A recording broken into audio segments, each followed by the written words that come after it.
Assalamualaikum warahmatullahi wabarakatuh. Di sini saya mewakili kelompok 2 yang beranggotakan Grio, Saifullah, Sherly, Adela, dan Juwita akan menjelaskan materi tentang pembuatan koloid.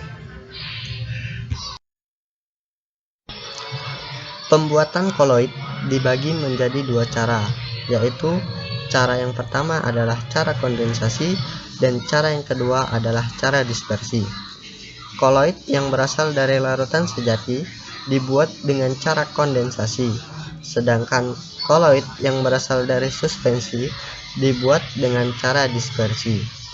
Jadi, jika larutan ingin menjadi koloid dilakukan dengan cara kondensasi, sedangkan suspensi ingin menjadi koloid dilakukan dengan cara dispersi.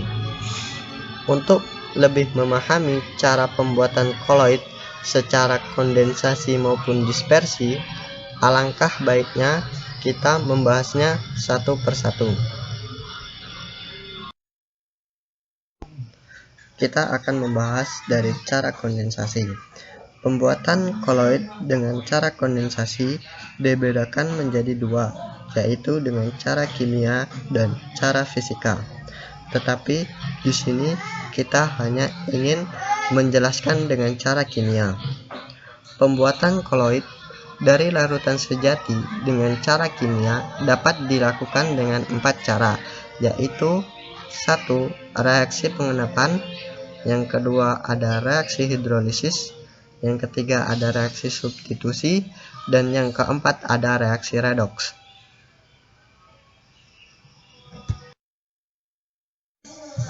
Pembuatan koloid melalui reaksi pengendapan dilakukan dengan cara mencampurkan 2 macam larutan elektrolit hingga menghasilkan endapan yang berukuran koloid. Ciri-ciri penting dari reaksi pengendapan adalah mencampurkan 2 macam larutan elektrolit. Contohnya, pembuatan sol AgCl. Sol AgCl ini dibuat dengan mencampurkan AgNO3 encer dengan larutan HCl encer atau NaCl encer. Berikut ini reaksi dari AgNO3 yang direaksikan dengan HCl menjadi AgCl plus HNO3, dan AgNO3 direaksikan dengan NaCl menjadi AgCl plus NaNO3.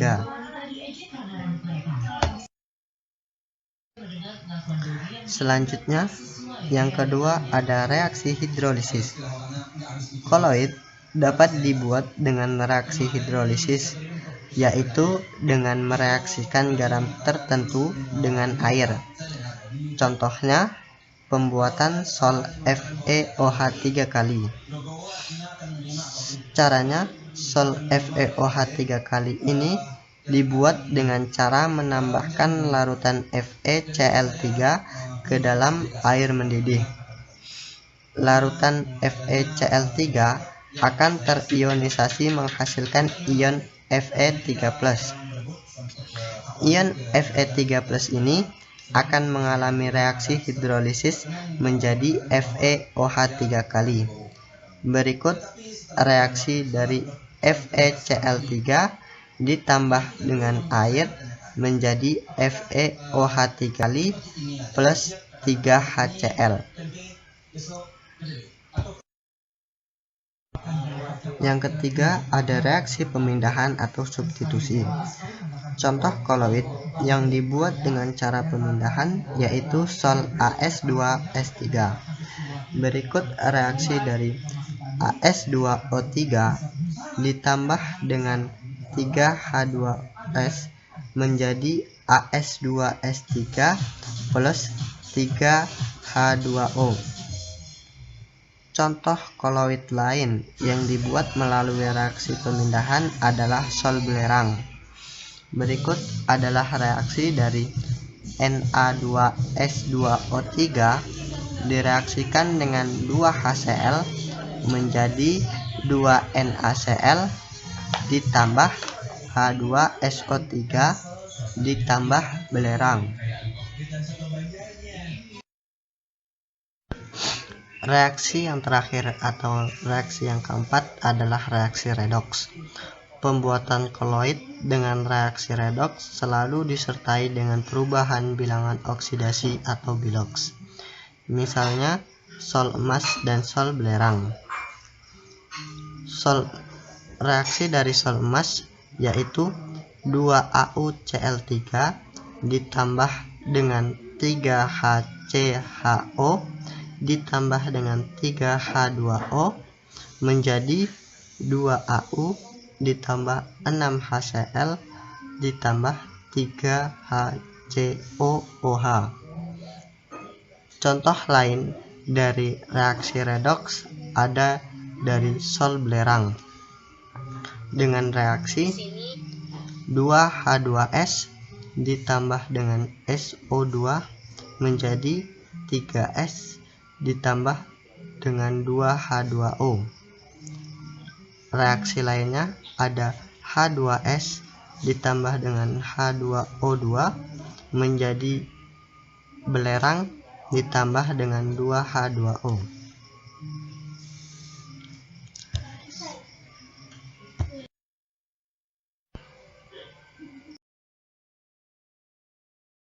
Tadi telah dibahas pembuatan koloid dengan cara kondensasi. Sekarang kita akan membahas pembuatan koloid dengan cara dispersi. Dispersi merupakan pembuatan koloid yang berasal dari suspensi. Pembuatan koloid dengan cara dispersi dapat dilakukan dengan cara yang pertama busur Bredig, yang kedua mekanik, lalu yang ketiga homogenisasi, dan yang terakhir peptisasi. Untuk lebih jelasnya, kita akan menjelaskan secara satu persatu dimulai dari busur Bredig. Yang pertama adalah cara busur Bredig.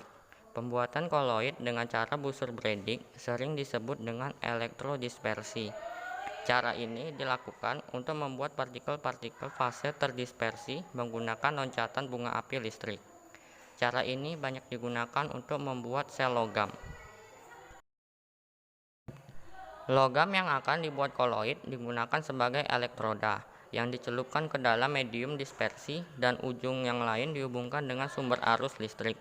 Panas yang ditimbulkan akan menguap logam dan uap itu terdispersi ke dalam air dalam bentuk partikel koloid yang halus dan terbentuklah logam.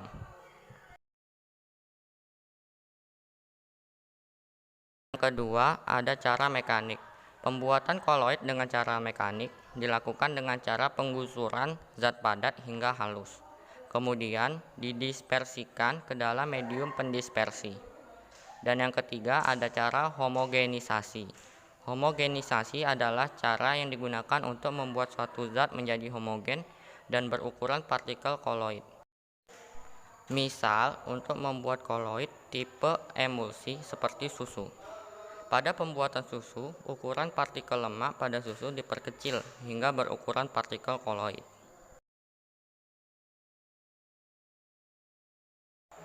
Yang keempat adalah cara peptisasi. Cara peptisasi adalah pembuatan koloid dengan cara memecah partikel zat mengendap dalam medium pendispersi air menjadi berukuran partikel koloid. Contohnya, yang pertama pembuatan sol agar-agar atau koloid agar-agar dari tepung agar-agar yang ditambah air. Yang kedua, pembuatan sol gelatin dengan menambahkan air ke dalam gelatin sehingga gelatin dipeptasi oleh molekul air. Yang ketiga, pembuatan sol AlOH 3 kali dengan menambahkan H2O ke dalam larutan AlCl3. Sekian dari kami. Jika ada pengucapan kata yang salah, mohon dimaafkan. Dan semoga video ini bermanfaat. Wassalamualaikum warahmatullahi wabarakatuh.